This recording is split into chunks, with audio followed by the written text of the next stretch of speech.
welcome to Health Talk. I'm Dr. Manny. Any happy couple will tell you that fighting is part of a healthy relationship. But how do you fight without letting it go too far? Psychologist and author of Wire for Love, Stan Tatkin, says that the key is fighting well. Now, he's here to tell us what that means.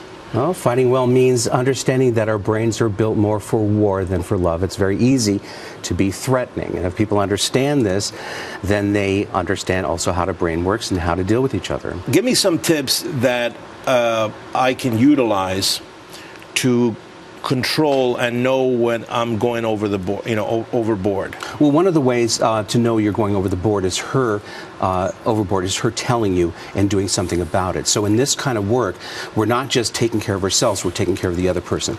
She also has to pay attention to you and know what to do to calm you down. But if you start to feel yourself getting overly aroused, look on her face. If her face is going south, then you need to do something. Wave a flag of friendliness. Lead with relief. I'm sorry, honey. I know I'm yelling at you. But I am really upset about this. This is how you stay in the game, because you both are responsible for this boat that you're on.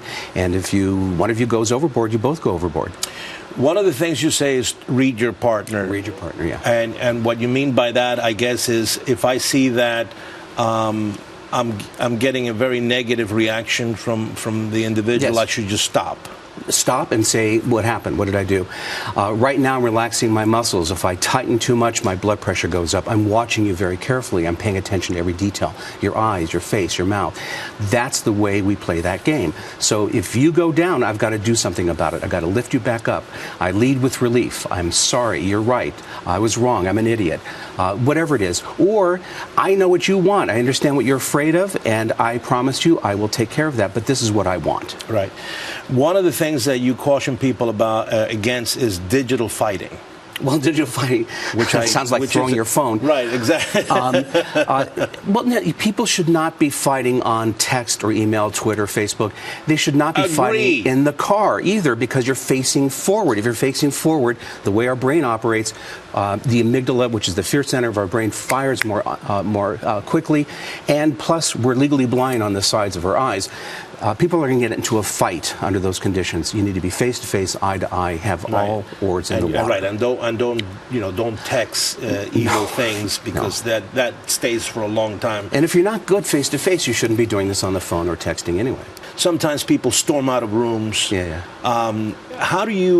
Is that a healthy attitude, just to walk away and leave the argument in the middle of things? Or should you try to, get to, if you have to apologize, or at least come to a resolution on the argument, rather than just leaving the scene?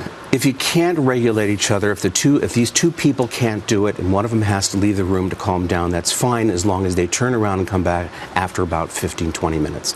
It takes about 30 minutes roughly for the average person to calm down. And by that point, I'm aware that I've acted like an idiot. I can come back and say, I'm sorry, or let's talk, or I can do a drive-by act of friendliness by kissing you or saying I'm an idiot, or whatever it is. But to stay away too long is to cause more threat in the system. People become more threatened, and it's bad for their health. When you have children, yeah, and you're having a heated discussion, yep, you think it's appropriate for that to be open to the family? Yes. Okay. But the kids have to see the whole thing. They have to see you also repair. Right. So you want them to see everything.